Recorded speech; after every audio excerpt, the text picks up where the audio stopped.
Welcome to Military Analytics. The trapped Russian army was neutralized in Lemon. The Russian army operation in Lemon ended in a Ukrainian victory when the Russian soldiers had no other choice. They raised a white flag and surrendered. Vladimir Putin's statement when he learned that the soldiers surrendered shocked the whole world, as all the plans organized by the Russian army in Bakhmut continued to be thwarted. Russia has found a solution to turn to another region. The repeated failure of their offensive in Bakhmut has brought great despair to the Russian army.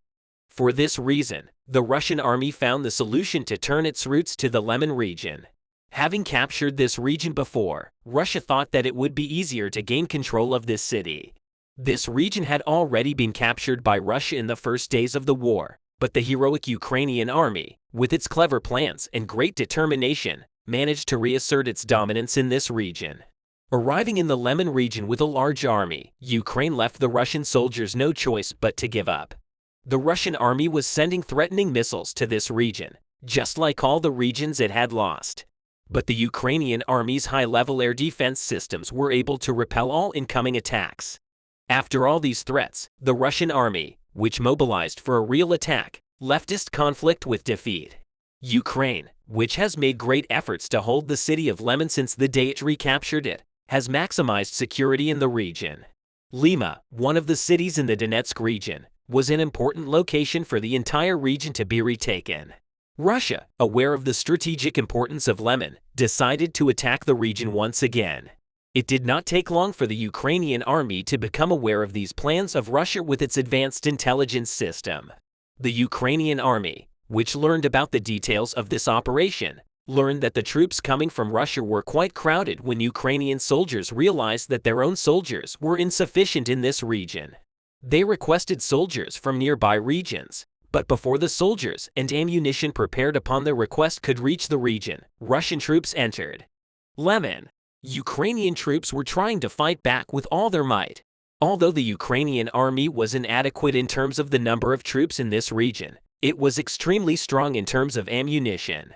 In addition, the Ukrainian army, which received the news that Russian soldiers were coming, equipped the city with armored vehicles. Ukrainian soldiers who used all the means at their disposal to protect the city also laid bombs in the areas where the Russian army would attack. It was understood that Ukraine, which placed these bombs with the war tactics applied by the Russian army and the intelligence received, made very eastern determinations when the conflict started. The Ukrainian army, which started to rain bombs on the Russian troops as soon as they entered the city, was not letting the Russian army passive. In this way, the Ukrainian army managed to stall and weaken the Russian troops, while Ukrainian soldiers in the city of Lemon were keeping the Russian army at bay. Teams from other cities had managed to reach the region. The Russian army was shocked by the arrival of these teams, unable to believe that Ukraine had called for reinforcements so quickly. The Russian army realized that it was cornered. The Russian soldiers were surrounded from behind by Ukrainian troops who left nowhere to run. In addition to the ongoing conflict in front of them, the approach of a great danger behind them drove the Russian soldiers into a great panic. Therefore, realizing that they had nowhere to run, the Russian soldiers had no choice but to surrender. Instead of engaging in a conflict in which they were sure they would die if they tried to fight, the Russian soldiers waved the white flag and agreed to surrender to the Ukrainian army. But this act was met with incredible anger by the Russian leader, Vladimir Putin. Ukraine has an incredibly capable intelligence system that can anticipate Russia's every move.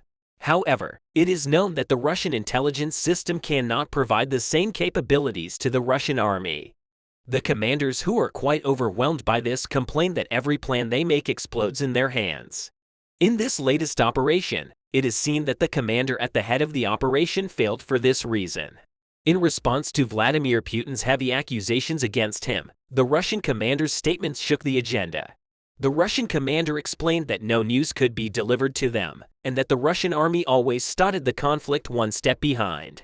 Thanks to the departments that were not doing their job properly, the commanders had no choice but to surrender, stating that he had to think about the lives of the soldiers in his unit. The Russian commander also said that they had no choice but to wave the white bar.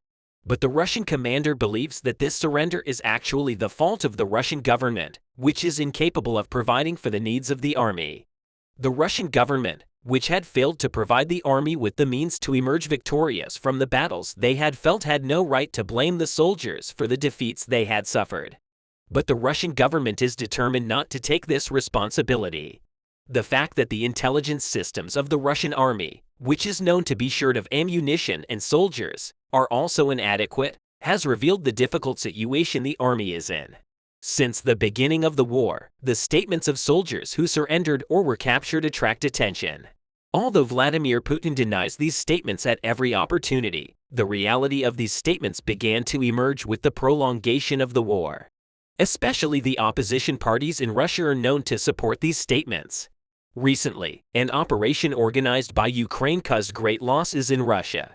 The failure of the Russian intelligence system to collect the necessary information for the army again had a terrible consequence for Russian soldiers. Russia did not think that the Ukrainian army was preparing for any attack in the region, so they did not have a big protection system at their headquarters. But the Ukrainian army had actually been planning a raid in this area for days. Ukraine, which planned to attack the regional headquarters at night, worked very hard to prevent their plans from being revealed, entering the headquarters with tanks at night. The Ukrainian army completely destroyed the barricades around with the sudden shelling of the headquarters by the Ukrainian army. The Russian troops did not know what to do except for the soldiers on guard duty. The rest of the troops were asleep, which made it very difficult for them to regroup, to defend themselves. The Ukrainian forces surrounding the headquarters did not give the soldiers a chance to defend themselves or to escape. Whilst the headquarters had been razed to the ground, the remaining soldiers agreed to surrender without a fight. The Ukrainian army, which did not expect such an easy victory, crowned this attack with victory without any damage as the soldiers surrounded the headquarters to the Ukrainian army. All the ammunition in the headquarters was transferred to Ukraine. The news of all this sent a wave of panic through the Kremlin, and Putin was furious. Furious that the soldiers gave up so quickly and surrendered all their ammunition to the enemy. Putin made harsh statements to the commanders trying to continue the war with untrained soldiers who joined the war with mobilization in the headquarters do not know what to do. The Russian army has not been able to achieve unity within itself for this reason. The army, which is constantly in conflict within itself, is not united on the fronts. The enmity between these groups, fighting on the same side, is seen as the main reason for Russia's recent defeats. The main reason for these conflicts is that the war has lasted much longer than expected because Russia was not prepared for such a long and difficult war. The deficiencies they tried to fill while the war was going on did not benefit the army in any way. The long-awaited all-out Ukrainian counterattack in the war between Ukraine and Russia has finally begun. The eastern Ukrainian front lines have turned into a fireplace again. The city of Bakhmut in this region was the scene of counterattacks of the Ukrainian armed forces a few days ago. These attacks are still continuing, especially in the north, west, and southwest wings of the city. Ukraine almost took the city into a triangle. Let's take a closer look at the southern offensive operations in and around Bakhmut.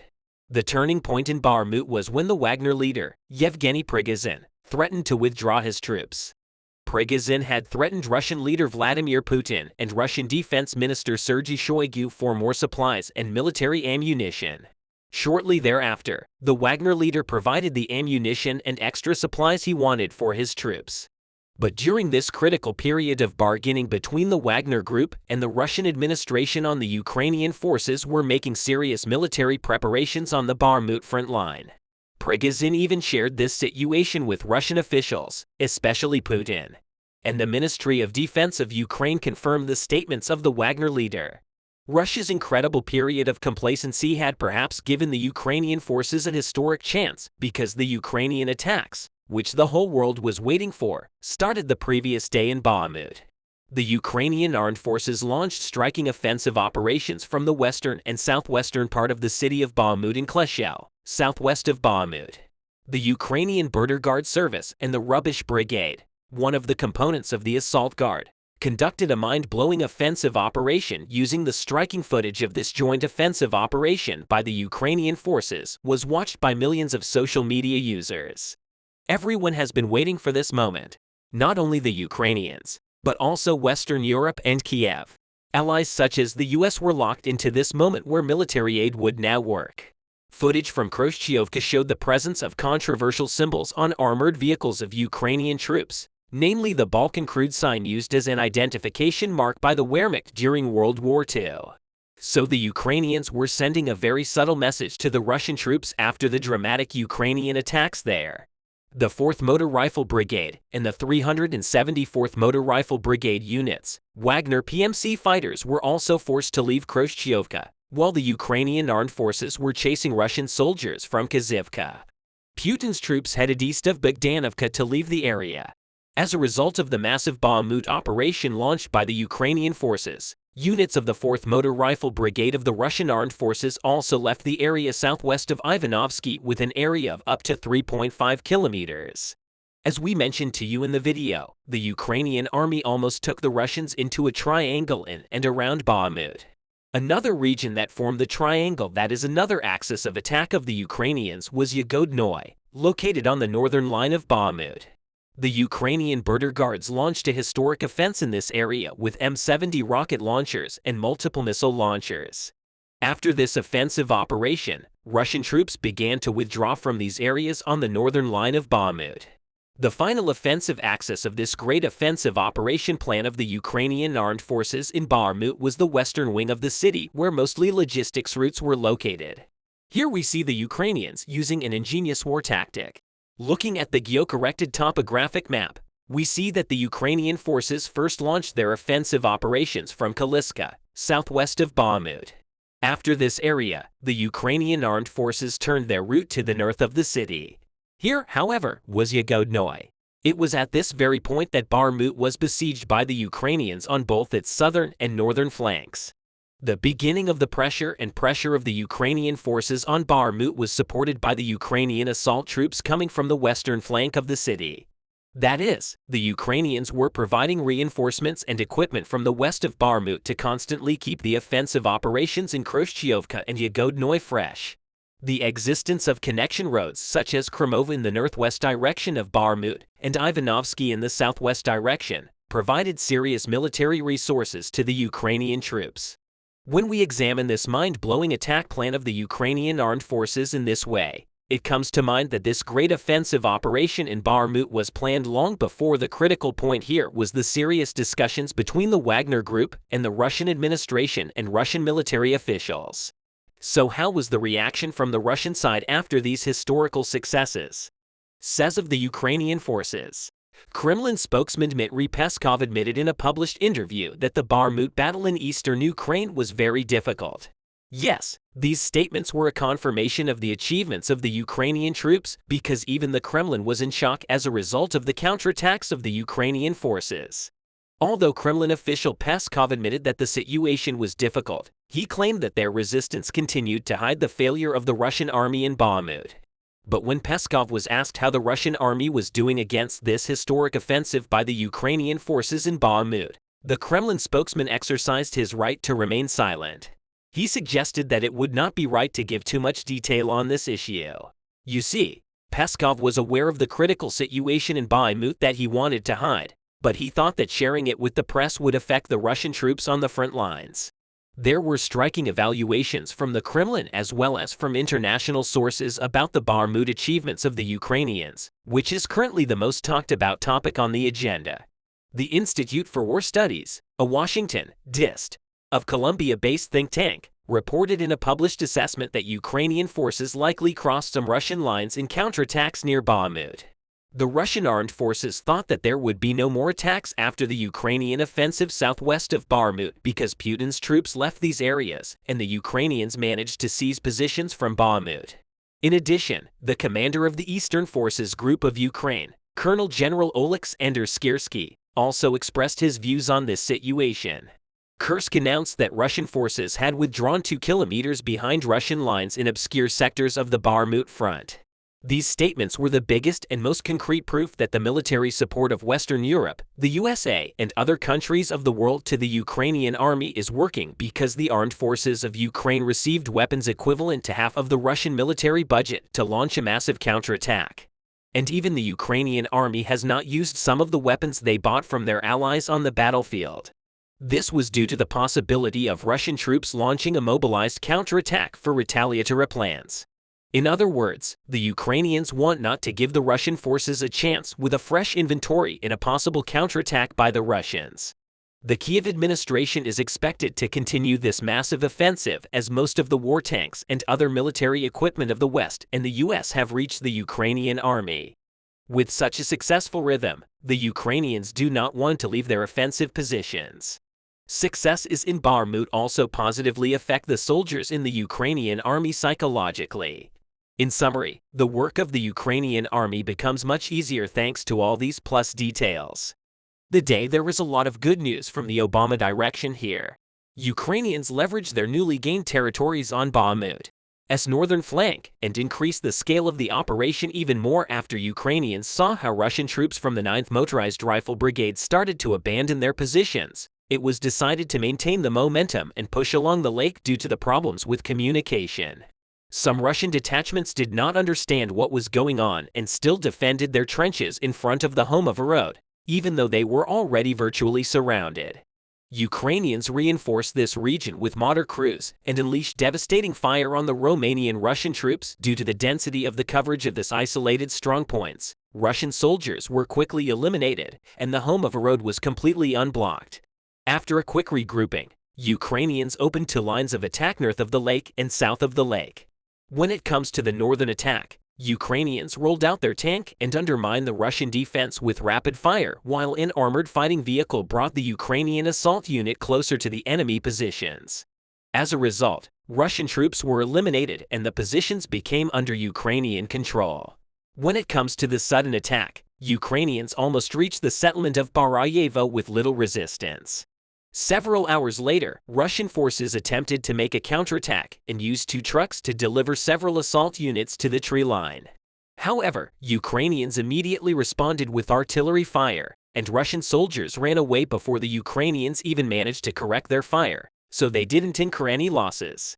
Later, the Russian Ministry of Defense published a situational report and claimed that during the previous day, Ukrainians conducted 25 attacks in the Bakhmut direction, engaging up to 3 battalions.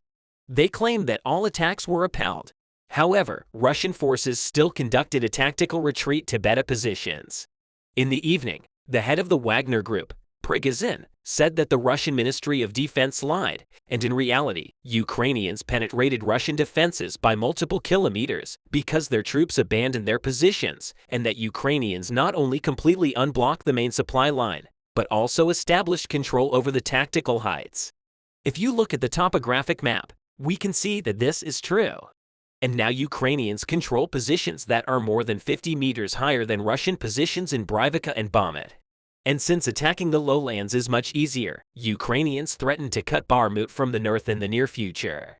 Prigozhin also reported that his forces advanced by around 100 meters in their area of responsibility.